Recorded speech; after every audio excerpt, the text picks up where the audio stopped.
오늘 말씀은 예레미야 25장 1절에서 14절 말씀입니다. 우리 한 절씩 교독하실 때 제가 먼저 읽습니다. 유다의 왕 요시아의 아들 여호야김 넷째 해 곧 바벨론의 왕 느부갓네살 원년에 유다의 모든 백성에 관한 말씀이 예레미야에게 임하니라. 선지자 예레미야가 유다의 모든 백성과 예루살렘의 모든 주민에게 말하여 이르되 유다의 왕 아몬의 아들 요시아 왕 13째 해부터 오늘까지 23년 동안 여호와의 말씀이 내게 임하기로 내가 너희에게 꾸준히 일렀으나 너희가 순종하지 아니하였느니라.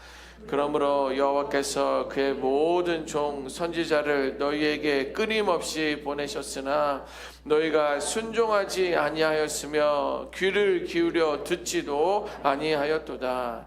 그가 이르시기를 너희는 각자의 악한 길과 악행을 버리고 돌아오라. 그리하면 나 여호와가 너희 조상들에게 영원부터 영원까지 준 그 땅에 살리라. 너희는 다른 신을 따라다니며 섬기거나 경배하지 말며 너희 손으로 만든 모든 것으로서 나의 노여움을 일으키지 말라. 그리하면 내가 너희를 해하지 아니하리라 하였으나 너희가 내 말을 순종하지 아니하고 너희 손으로 만든 것으로서 나의 노여움을 일으켜 스스로 해하였느니라. 여호와의 말씀이니라. 그러므로 만군의 여호와께서 이와 같이 말씀하시니라. 너희가 내 말을 듣지 아니하였느니라. 보라, 내가 북쪽 모든 종족과 내 종 바벨론의 왕 느부갓네살을 불러다가 이 땅과 그 주민과 사방 모든 나라를 쳐서 진멸하여 그들을 놀램과 비웃음거리가 되게 하며 땅으로 영원한 폐허가 되게 할 것이라. 여호와의 말씀이니라. 내가 그들 중에서 기뻐하는 소리와 즐거워하는 소리와 신랑의 소리와 신부의 소리와 맷돌 소리와 등불 빛이 끊어지게 하리니 이 모든 땅이 폐허가 되어 놀랄 일이 될 것이며 이 민족들은 70년 동안 바벨론의 왕을 섬기리라. 여호와의 말씀이니라. 70년이 끝나면 내가 바벨론의 왕과 그의 나라와 갈대아인의 땅을 그 죄악으로 말미암아 벌하여 영원히 폐허가 되게 하되 내가 그 땅을 행하여 선언한 바 곧 예레미야가 모든 민족을 향하여 예언하고 이 책에 기록한 나의 모든 말을 그 땅에 임하게 하리라.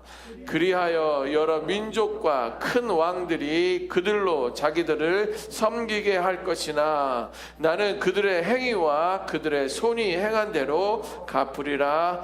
아멘. 오늘 본문이 시작되는 예레미야 25장은요 이스라엘 민족의 운명을 결정짓는 하나님의 판결문과 같은 그러한 내용입니다. 그러나 더 깊이 들여다보게 되면 이는 단지 이스라엘의 역사가 아니라 오늘을 살아가는 우리에게 주시는 하나님의 경고이기도 하고요, 또 한편에는 또 사랑의 메시지를 우리들에게 주고 있습니다. 첫 번째 말씀을 나누면 들을 귀가 없었던 사람들에 대해서 성경은 하나님은 예레미야를 통해서 고발하고 있습니다. 여기서 들을 수 있는 귀가 없었던 사람들이냐, 이것은 귀가 없고 태어나자마자 농아인으로 이렇게 태어났다라는 그런 이야기가 아닙니다. 예레미야는 23년 동안이나 오늘 본문에도 나오는데 23년 동안에 하나님의 말씀을 한결같이 때로는 눈물로 전했던 사람이에요. 23년 동안 똑같은 말을 한 사람이나 한번 생각해 보십시오. 아니면 23년 동안이나 똑같은 말을 내가 들었다라고 생각해 보십시오. 누가 더 힘들겠습니까? 똑같은 말을 하는 그 부모가 힘들겠습니까? 똑같은 말을 계속 들어야 하는 내가 어린 자녀들이 힘들겠습니까? 근데 성경은요 23년 동안이나 한결같이 이야기를 하고 눈물의 선지자라고 말할 정도로 그렇게 동일한 말을 전하고 있었습니다. 여기서 예레미야는 23년 동안 하나님의 말씀을 한결같이 전했으나 그 말을 들으려 하지 않고 듣지 않았던 이들은 이스라엘 백성들이었습니다. 백성들은 그 말씀을 듣지 않았고요, 듣고 싶어 하지도 않았다라는 거예요. 하나님께서 직접 보내셔서 그들로 하여금 선지자로 세워주셨음에도 불구하고 백성들은 아주 귀를 막고 있었다라는 거예요. 그런데 그가 귀가 닫혔다라기보다는 이미 그들의 마음이 닫혔다라는 거예요. 마음이 닫히면 또 그 이야기 하는구나. 마음이 닫히면 그래 알았어 알아. 그러면서 귀가 닫히는 거 여러분들 다 경험해 보셨을 거예요. 마음이 없으면 아무리 좋은 말이라 해도 들리지 않아요. 여러분 사실 우리도 일상을 살다 보면 내가 듣고 싶은 말이 있어요. 네? 내가 듣고 싶은 말이 있어요. 그러나 나는 알지만 듣고 싶지 않은 말들도 있다라는 거예요. 그래서 내게 불편한 말은 흘려버릴 때가 있다라는 거예요. 듣지만 기억하지를 못한다라는 거예요. 하나님의 말씀을 듣는데 가장 큰 장애물은 귀가 이상해서 문제가 있는 것이 아니라 마음의 문이라는 거예요. 하나님께서 지금도 말씀하시지만 여러분들은 그 말씀 앞에 어떻게 서 있습니까? 어떠십니까? 바빠서 못 듣는 척하고 있지는 않습니까? 아니면 내 생각과 다르면 밀어내고 있지는 않습니까? 아니면 이제 듣기 싫어서 피하고 있지 않습니까? 외면하고 있지 않습니까? 바쁜 일정 뒤에 숨어서 내 욕심과 계획 속에 숨어서 하나님의 경고를 듣고 있지 않은지는 우리의 삶을 돌아봐야 합니다. 스스로 그렇게 질문해 볼 수 있어야 돼요. 여러분 심판은요 갑자기 오지 않습니다. 하나님의 심판은 갑자기 오지 않아요. 여러분 심판은 우리가 생각하는 것처럼 갑작스럽지 않다라는 거예요. 왜냐하면 23년 동안이나 하나님은 선지자를 보내서 예레미야를 통해서 그 긴 시간 동안 하나님은 기다리셨다라는 거예요. 나에게로 와라. 회개함으로 나에게로 와라. 나를 예배하라. 나의 경고를 들어라. 23년 동안이나 동일한 말씀을 하시며 기다리셨다라는 거예요. 그리고 경고하시고 다시 경고하시고 또다시 회개를 촉구하셨다라는 거예요. 우리가 삶에서 맞닥뜨리는 아픔과 흔들림도 우연히 찾아오지 않는다라는 거예요. 하나님은 이미 여러 번 말씀을 통해 사건이나 혹은 사람들을 통해서 혹은 양심의 가책을 통해서 신앙의 양심을 통해서 우리를 끊임없이 부르고 계신다라는 거예요. 그럼에도 돌이키지 않을 때 하나님께서는 결국 우리를 사랑하시기 때문에 심판이라는 마지막 언어를 사용하고 계시다는. 아니 목사님 사랑한다고 하면 심판을 하는 게 아니라 용서해야 되는 거 아닙니까? 품어야 되는 거 아니에요? 여러분 예를 들면 이렇습니다. 의사가 환자에게 처음에는 약을 줍니다. 아니 약을 주기 전엔 이야기해요. 아버님 살을 좀 빼셔야 됩니다. 음식 조절하셔야 돼요. 또 충분히 잘 주무셔야 됩니다. 다음번 결과를 보시지요. 이렇게 합니다. 그 다음번 결과를 보면 약을 드셔야 되겠습니다. 그래요. 아니 약을 안 먹고 운동하겠습니다. 아니요 지금 너무 위험해요. 약을 드셔야 됩니다. 그러면서 늘 약을 드시면서 조심하셔야 돼요. 준비하셔야 됩니다. 운동해야 돼요. 이러한 이야기를 들어요. 그런데 결국은요 환자가 계속 방치하게 되면 의사는 수술을 해야 돼요. 그것 때문에 더 큰 악한 일이 있기 때문에 때로 어떤 질병 가운데는 다리를 잘라내야 됩니다. 그것 때문에 목숨을 빼앗길 수 있기 때문에 그런 거예요. 수술은 아프고 두렵고 부담스럽지만 의사는 환자를 고치기 위해 마지막 방법을 수술이라는 것을 선택하게 된다는 거예요. 이것이 바로 사랑의 결단 때문에 그렇습니다. 하나님의 심판도 우리를 죽이려는 것이 아니라 우리를 고치고 되돌리고 되살리기 위한 수술에 가깝다라는 거예요. 그래서 하나님은 수술의 징계 방법으로 바벨론을 선택하십니다. 하나님의 징계의 도구를 든 것은요 이스라엘을 원치 않았던 나라예요. 그들이 두려웠던 나라 그 강대국 바벨론이 하나님의 징계의 도구로 사용하고 계셨다라는 거예요. 이때 때로는 이렇게 하나님께서는 우리의 삶에 원치 않는 사람들을 보내기도 하는 거예요. 내가 힘들고 나를 부담스럽게 하는 그런 사람들을 나에게 보내시기도 한다라는 거예요. 그래서 내가 피하고 싶은 상황을 만드시기도 한다라는 거예요. 혹은 내가 가고 싶지 않은 그러한 자리로 몰아가실 때도 있다라는 거예요. 나는 원치 않는데 점점 몰아가서 나로 하여금 불편한 상황, 불편한 사람들을 만나게 하신다라는 거예요. 우리는 그때를 고난이라고 부르거나 불행이라고 생각합니다. 그러나 하나님 입장에서는요, 그 모든 것이 우리를 깨우기 위한 손길이라는 거예요. 이런 상황에서 우리는 먼저 불평을 합니다. 때로는 원망을 합니다. 내가 피하면 되지라고 피해서 빅토밸리까지 왔습니다.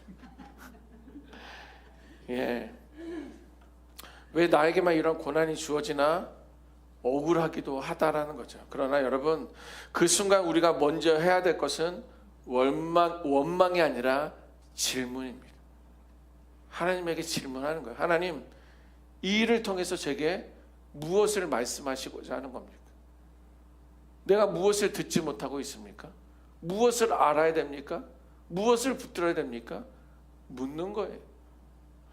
여러분, 고난은 우리를 무너뜨리기 위해서 오는 것이 아니라 하나님은 결코 사랑하는 자녀를 쓰러지는 것을 원치 않기 때문에 그 징계의 도구를 사용한다라는 거예요. 오히려 우리를 일으켜 세우기 위하여, 잠든 우리의 영혼을 깨우기 위하여, 우리들의 발걸음을 돌이키기 위하여 그러한 상황, 그러한 환경, 그러한 사람들을 보내신다라는 거예요. 하나님은 그러한 불편한 자리, 낯선 사람, 원치 않은 상황까지도 하나님은 사용하고 계신다라는 거예요. 그러면 여러분, 지금 여러분 앞에 놓여 있는 그런 어려움이 무엇입니까? 또 혹은 불편함이 무엇입니까? 그것은 하나님의 부르심으로 들을 수 있는, 받을 수 있는 우리가 되어야 될 줄 믿습니다. 피하고 싶은 자리가 있다면 그 자리에서 하나님의 음성을 들으십시오. 그리고 이렇게 고백하십시오. 하나님, 제가 돌아오겠습니다. 이 상황 속에서 주님을 다시 바라보겠습니다. 그 고백이 고난을 통과하여 하나님께로 돌아가는 그런 첫걸음이 되시기를 주님의 이름으로 부탁드립니다. 우리가 문제로부터 벗어나는 길은요, 상황에 대한 해결이 아니에요. 그 사람만 없으면 해결될 것이다. 아니, 이런 상황들만 이제 잘 넘어가면 이제 나는 괜찮을 것이다. 아니, 상황이 해결되는 것이 문제가 아니라 하나님께로 돌아오는 것이 중심이라는 거예요. 자, 그런데 여기서 고난보다 심판보다 더 큰 하나님의 약속이 있습니다. 무엇이냐면 하나님께서는 우리의 완고함을 깨트리기 위해 바벨론이라는 악한 세력조차도 징계의 도구로 사용하신다라는 거예요. 오늘 보면 후반부 12절에서 14절 보면 하나님은 바벨론조차 심판하시겠다라고 말씀하시는 거예요. 네, 하나님의 자녀인 내가 하나님께로 돌아가기 위하여 24년 동안 메시지를 주셨지만 내가 그거를 듣지 않았어요.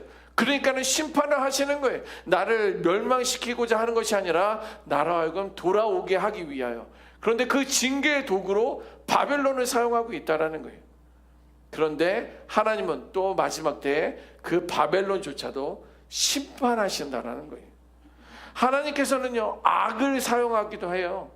선한 사람들을 통하여, 하나님의 사람들을 통하여 메시지를 주고 징계하시는 것뿐만 아니라 하나님은 징계의 도구로 악을 사용하신다라는 거예요. 그 악을, 세상의 악의 세력을 잠시 빌려서 사용하실 뿐이지 하나님께서는 악이 승리했다라고 말씀하시지 않습니다. 그 악이 기쁘다라고 말씀하시는 건 아니에요. 그럼 왜 하나님께서는 징계의 도구로 악한 그 바벨론을 우리로 하여금 징계를 주냐는 거예요. 그분의 목적은 하나입니다. 우리들을, 자신의 자녀들을 깨우치고 회복시키기 위함이라는 거예요. 그러나 하나님은 그 악을 승리하도록 내버려 두지 않습니다. 그냥 나만 고난받는 것 같고 주변 사람들은 다 잘하는 것 같은데 그들은 예수를 안 믿기도 하고 예수를 믿지 않는 사람들은 나를 핍박하고, 그때 우리는 돌이키고 깨달아야 한다는 것은 하나님의 주권을 인정하고 하나님께로 돌아오는 거예요. 그리고 그들은 하나님이 심판하신다는 거예요. 왜? 악이니까. 이것이 바로 우리에게 주시는 놀라운 하나님의 위로입니다. 여러분, 우리가 겪는 고난 속에서 때로는 악이 크게 보이기도 하고 악이 이기는 것 같이 보여도 악은 결코 마지막을 장식하지는 못해요. 피날레를 장식하는 것은요, 예수님을 믿는 사람들, 하나님 말씀 가운데 살아가는 사람들이 피날레를 장식한다는 거예요. 악은 언제나 하나님의 손 아래에 있으며 악은 반드시 심판을 받게 됩니다. 그러니까 우리도 죽게 돌아오지 않으면 심판의 대상이에요. 그냥 영화 티켓을 사서 들고 있으면 그 시간에 그 장소에 가면 내가 영화를 볼 수 있는 그런 티켓이 아니에요.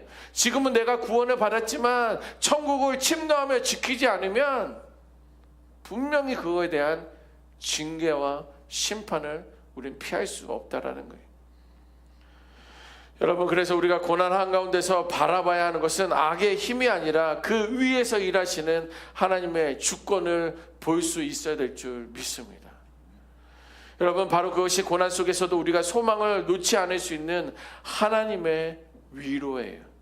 하나님의 목적은 언제나 우리를 회복시키는 거예요. 먼저는 오늘 이 아침에 나온 여러분들을 회복시키기를 원하고요, 회복하기를 원하고요, 여러분들을 통하여 내 가정이, 우리 H은혜 공동체가, 이 지역이 회복되기를 원하신다라는 거예요.